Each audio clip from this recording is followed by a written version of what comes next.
Chaque lever de soleil est un nouvel espoir pour ces jeunes à la quête d'un emploi. Seulement, les jours, les mois et même les années passent sans une suite favorable. L'absence d'offres sur le marché de l'emploi, les exigences relatives au nombre d'années d'expérience accumulées tuent petit à petit le rêve de ces jeunes chômeurs gabonais, lequel rêve a été financé par l'État gabonais via les allocations d'études.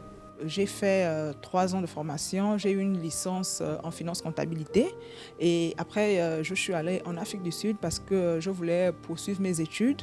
Mais en Afrique du Sud, j'ai juste fait une année de langue et compte tenu des moyens financiers, j'ai dû revenir au Gabon. Diplômée d'un master en finance de l'Institut national de gestion et sans avoir eu réponse favorable à ses multiples demandes, Shanice Matomba, une jeune Gabonaise, a décidé d'emprunter la voie de l'entrepreneuriat en se tournant vers la restauration.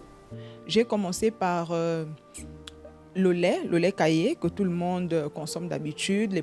Je faisais des pots à 500. J'ai fait de la pâtisserie, les gâteaux.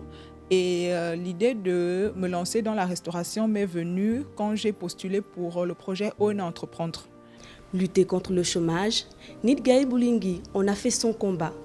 Durant ces 5 dernières années, l'homme a mis en place des plateformes sociales pour être en contact avec les pourvoyeurs d'emploi et les demandeurs d'emploi. Donc, l'objectif ici, c'est effectivement que l'employeur ou le potentiel recruteur apprécie de façon directe le profil qu'il voudrait bien choisir.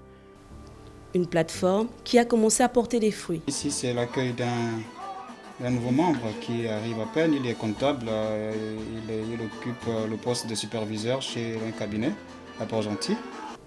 Du secteur privé au secteur public, tout est mis en œuvre pour réduire le taux de chômage. Un géant obstacle que l'Office national de l'emploi au Gabon tente de contourner en proposant une réorientation. La force de l'ONE, c'est que l'ONE comptabilise en même temps les profils des personnes qui sont à la recherche d'un emploi, mais également les offres. Donc on a une base de données et on peut facilement, en matière de statistiques, savoir les offres pour lesquelles on a du mal à trouver des jeunes, soit parce qu'il y a un profil qui manque ou tout simplement un désintéressement marqué sur certains métiers.